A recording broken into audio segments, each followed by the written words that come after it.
نحمده ونصلي ونسلم على رسوله الكريم الأمين الرؤوف الرحيم. أما بعد فأعوذ بالله من الشيطان الرجيم. بسم الله الرحمن الرحیم۔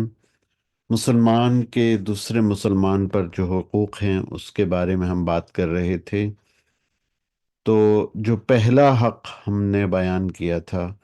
وہ یہ تھا کہ انسان جو ہے وہ اپنے بھائی کے لیے وہی پسند کرے جو اپنے لیے پسند کرتا ہے، اور مسلمان کے ایک عضو میں اگر، یعنی جیسے جسم کے ایک عضو میں تکلیف ہوتی ہے تو پورے جسم کو تکلیف ہوتی ہے، اسی طرح ایک مسلمان کو تکلیف ہو تو پوری مسلم امہ کو اس کی تکلیف محسوس کرنی چاہیے اور اس کا تدارک کرنا چاہیے۔ اور اس سلسلے میں ہم یہ کہہ رہے تھے کہ یہ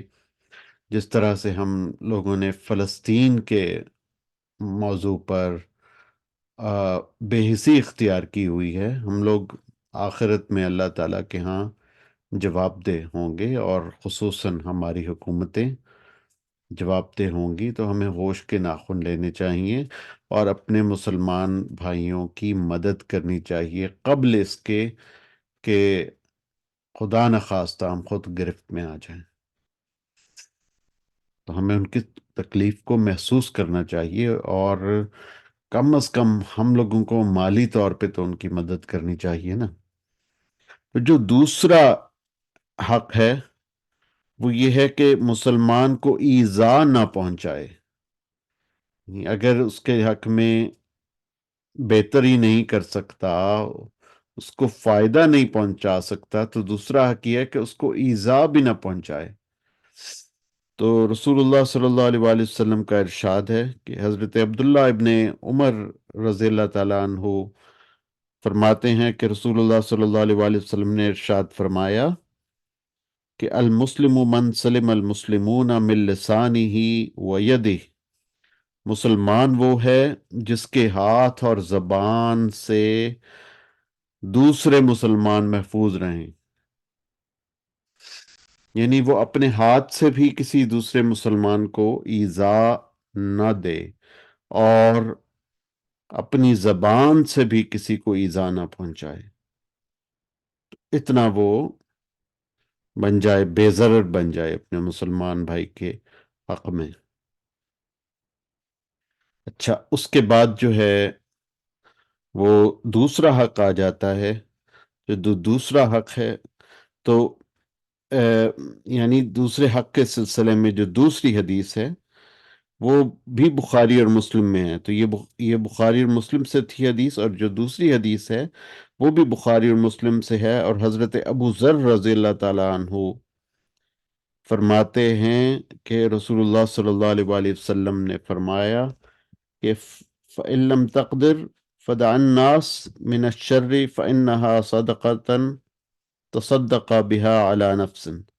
کہ اگر تم ان فضائل پر عمل نہ کر سکو تو اتنا ہی کرو کہ لوگوں کو تمہاری طرف سے تکلیف نہ پہنچے، یہ عمل بھی ایک صدقہ ہے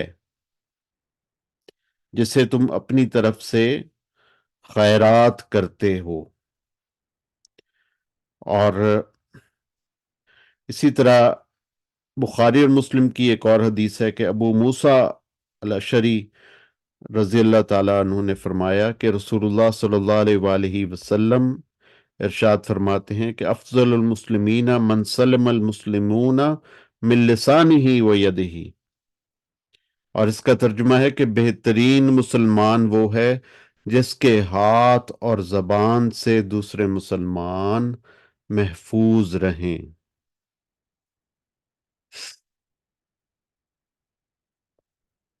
اسی طرح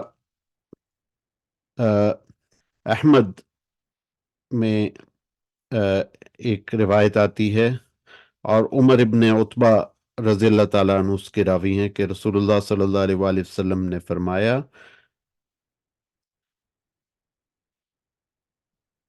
کہ،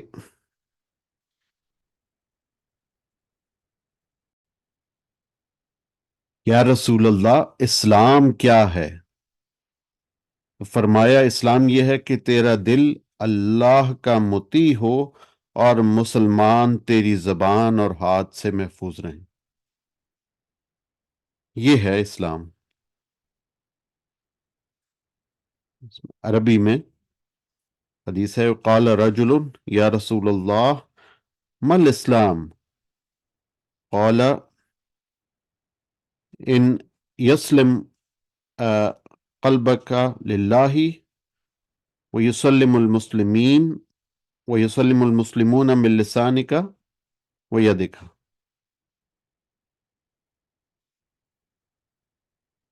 اور اسی طرح ایک اور حدیث ہے جس کے راوی ہیں کہ حضرت انس رضی اللہ تعالیٰ عنہ،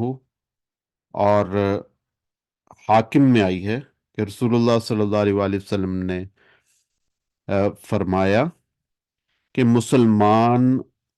وہ ہے جس کے ہاتھ اور زبان سے مسلمان محفوظ رہیں۔ المسلم من سلم المسلمون من لسانہ ویدہ۔ قالوا فمن المؤمن؟ تو پھر لوگوں نے عرض کیا کہ یا رسول اللہ مومن کون ہے؟ مسلمان کا تو پتہ چل گیا، تو اس کا حضور صلی اللہ علیہ وآلہ وسلم نے جواب دیا کہ قال من آمنہ المؤمنون علی انفسہم واموالہم، کہ وہ شخص جس سے اہل ایمان اپنے مالوں اور جانوں کے سلسلے میں مامون ہوں۔ اور اس کے بعد صحابہ نے پوچھا قالوا فمن المہاجر، کہ مہاجر کون ہے؟ قال من حجر السوء واجتنبہ، فرمایا وہ شخص جس نے برائی ترک کی اور اس سے اجتناب کیا۔ تو یعنی مومن وہ ہوگا جو کہ دوسرے مسلمان کے لیے قربانی دے گا، اپنے مال کی، اپنی جان کی، اور دوسرے مسلمان کو فوقیت دے گا اپنے اوپر، اور اس کی بڑھ چڑھ کے خدمت کرے گا۔ اس کے بعد جو مہاجر ہوگا وہ ہوگا کہ جو ایک دو طرح کی ہجرت ہے۔ ایک تو فزیکلی آپ جسمانی طور پہ ہجرت کرتے ہیں ایک جگہ سے دوسری جگہ، اور اس ہجرت میں بھی آپ کی جو نیت ہے وہ نیک ہونی چاہیے کہ آپ جو ہیں وہ ایسی جگہ پہ ہجرت کریں جہاں پہ آپ آزادانہ طور پہ اسلام پہ عمل کر سکیں اور آپ پہ کوئی روک ٹوک نہ ہو۔ تو پہلی ہجرت تو یہ ہے، اور دوسری ہجرت یہ ہے جس کو کہا جاتا ہے کہ برائی سے اچھائی کی طرف ہجرت، یہ ایک روحانی ہجرت ہے۔ اور اس کا بھی اس حدیث میں جو ہے وہ حکم ملتا ہے، درس ملتا ہے کہ مہاجر کون ہے؟ فرمایا وہ شخص جس نے برائی ترک کی، اس سے اجتناب کیا۔ تو برائی سے اچھائی کی طرف ہجرت کرنا، شک کی دنیا سے حق کی دنیا کی طرف ہجرت کرنا، اور شیطانیت سے رحمانیت کی طرف ہجرت کرنا۔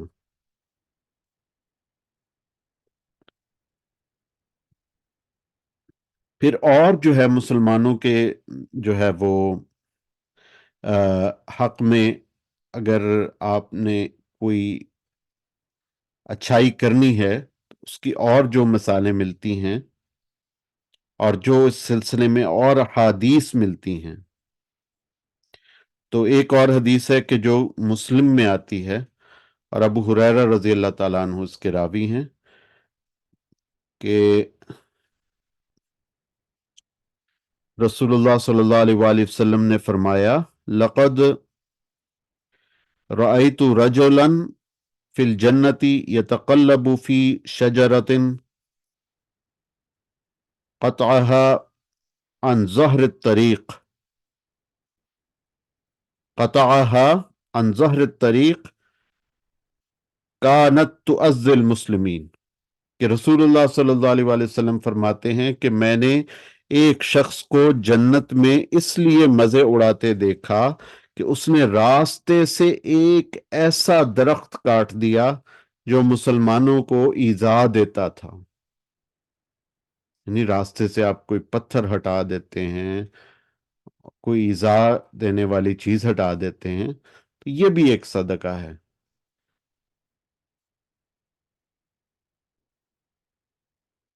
اسی طرح ایک اور ضعیف حدیث ہے جو کہ احمد میں آتی ہے، اور ابو درداء رضی اللہ عنہ اس کے راوی ہیں، کہ رسول اللہ صلی اللہ علیہ وآلہ وسلم نے فرمایا کہ من زحزح عن طریق المسلمین شیئا یؤذیہم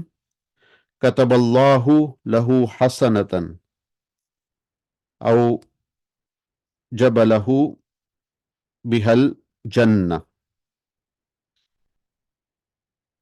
او جبلہ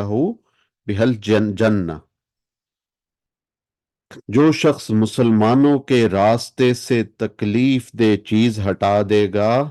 اللہ تعالیٰ اس کے لیے ایک نیکی لکھ دیں گے، اور جس شخص کے لیے اللہ تعالیٰ نیکی لکھیں گے اس نیکی کی وجہ سے جنت اس کے لیے واجب ہو جائے گی.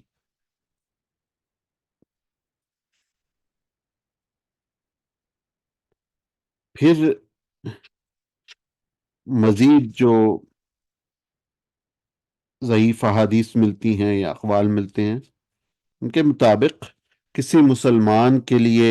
یہ جائز نہیں کہ وہ اپنے بھائی کی طرف ایذا پہنچانے والی آنکھ سے دیکھے. یعنی اتنا بھی جائز نہیں ہے کہ آپ کسی کی طرف میلی آنکھ سے دیکھیں، ایسا بھی نہیں کرنا چاہیے. اور اسی طرح جو ہے مسلمان کو ایذا پہنچانا اللہ تعالیٰ کو سخت ناپسند ہے. اور ربی ابن خیشم رضی اللہ تعالی عنہ فرماتے ہیں، ربی ابن خیشم رحمت اللہ علیہ فرماتے ہیں کہ آدمی دو طرح کے ہیں: مومن انہیں ایذا مت پہنچاؤ، اور جاہل ان کے ساتھ جاہل مت بنو. تو آج کے دن انشاءاللہ یہ عہد کرتے ہیں کہ ہم ایک دوسرے کو ایذا نہیں پہنچائیں گے، اور زبان سے بھی اور اپنے ایکشن سے بھی ایذا نہیں پہنچائیں گے. کسی کو ایسی بات نہیں کہیں گے کہ جو دوسرے شخص کو ناگوار گزرے. اور ہماری سائیکالوجی میں دو چیزیں ہوتی ہیں، ان دو چیزوں کا استعمال کرنا چاہیے. ایک ہے مائنڈ فلنس. مائنڈ فلنس یہ ہے کہ اپنے ذہن کے اندر جو خیالات آ رہے ہیں ان کے بارے میں مائنڈ فل رہے، بندہ حاضر دماغ رہے کہ میں کیا سوچ رہا ہوں، میں ٹھیک سوچ رہا ہوں کہ ٹھیک نہیں سوچ رہا ہوں. اپنی سوچوں کا محاسبہ کرتا رہے، اپنے موڈ کا، اپنی کیفیات کا ہر وقت محاسبہ کرتا رہے کہ میں ٹھیک سوچ رہا ہوں یا غلط سوچ رہا ہوں، میرے اس سوچنے کا نقصان تو نہیں ہوگا، کیا یہ میری اچھی سوچ ہے، کیا اس سے میرے ذہن کو سکون ملے گا، کیا میری اس سوچ سے دوسرے بھی سکون پائیں گے. تو پازیٹیو سوچا جائے. تو یہ تو ہو گیا کہ اپنی مائنڈ فلنس. اور دوسری چیز ہے مینٹلائزیشن. وہ یہ ہے کہ دوسرے لوگوں کے ذہن کے بارے میں سوچا جائے کہ وہ کیسا محسوس کر رہے ہوں گے، ان کے ذہن میں اس وقت کیا چل رہا ہوگا. تو اگر آپ نے مثال کے طور پہ کسی کام کرنے والے کو، کسی ورکر کو آپ نے اس کے آورز میں فون کر دیا، ورکنگ آورز میں، کہ 9 بجے سے 5 بجے کے درمیان فون کر دیا ہے، تو آپ کو اندازہ ہونا چاہیے کہ وہ اس وقت کیسا سوچ رہے ہوں گے. وہ اس وقت کام پہ ہوں گے، بہت مصروف ہوں گے، ادھر سے ان کی کالیں آ رہی ہوں گی، ادھر سے ان کو جو ہے وہ لکھنے کا ہوگا کہ جی فلاں چیز لکھی جائے، فلاں چیز کیا جائے، کام کا پریشر ہوگا، لوگ جو ہے وہ ادھر ادھر سے ان کے اوپر پریشر ڈال رہے ہوں گے، ان کو چیزیں بتا رہے ہوں گے، تو اس وقت ہو سکتا ہے کہ آپ اگر ان کو فون کریں گے تو وہ خدا نخواستہ تلخ کلامی سے پیش آ جائیں یا آپ کی بات کو نظر انداز کر دیں۔ تو یہ ایک ہے اگلے بندے کا احساس کرنا، جس کو ایمپتھی کہتے ہیں۔ تو یہ سوچا جائے کہ جی اگلا بندہ، اگر میں اس کو یہ کہوں کہ بھائی تو ایک نکما آدمی ہے، تو وہ کیسا محسوس کرے گا، اس کے بارے میں وہ اس کو کیسا لگے گا، اور اس کے بارے میں کیا کیا خیالات جنم لے سکتے ہیں۔ تو دوسرے کا احساس کیا جائے، تو یہ چیزیں جو ہیں، یہ اگر دو چیزیں ہم اپنے اندر پیدا کر لیں، اپنے خیالات کا احتساب کرتے رہیں اور دوسروں کے خیالات کا بھی ہم ادراک کریں کہ دوسروں کے اندر کیا خیالات چل رہے ہیں اور چل سکتے ہیں، اور ہمارے کہنے کا ان پہ کیا ریئیکشن ہو سکتا ہے، تو بہت جو ہے وہ امکان ہے کہ ہم دوسروں کو اپنی ایذا سے محفوظ رکھیں گے، اور اسی طرح ہم کوئی ایسا کام نہ کریں جو دوسرے لوگوں کی ایذا کا باعث ہو، لوگوں کو آسانیاں بانٹیں، جس طرح اشفاق احمد صاحب کہتے تھے کہ اللہ ہمیں آسانیاں تقسیم کرنے کا شرف عطا فرمائے۔ تو اسی دعا کے ساتھ، اشفاق صاحب کی اسی دعا کے ساتھ، میں اپنے اس پروگرام کو اختتام تک پہنچاتا ہوں کہ اللہ تعالی ہمیں آسانیاں بانٹنے کا، آسانیاں تقسیم کرنے کا شرف عطا فرمائے۔ وآخر دعوانا ان الحمد للہ رب العالمین، وصلی اللہ علی رسولہ سیدنا مولانا محمد وعلی آلہ وصحابہ اجمعین۔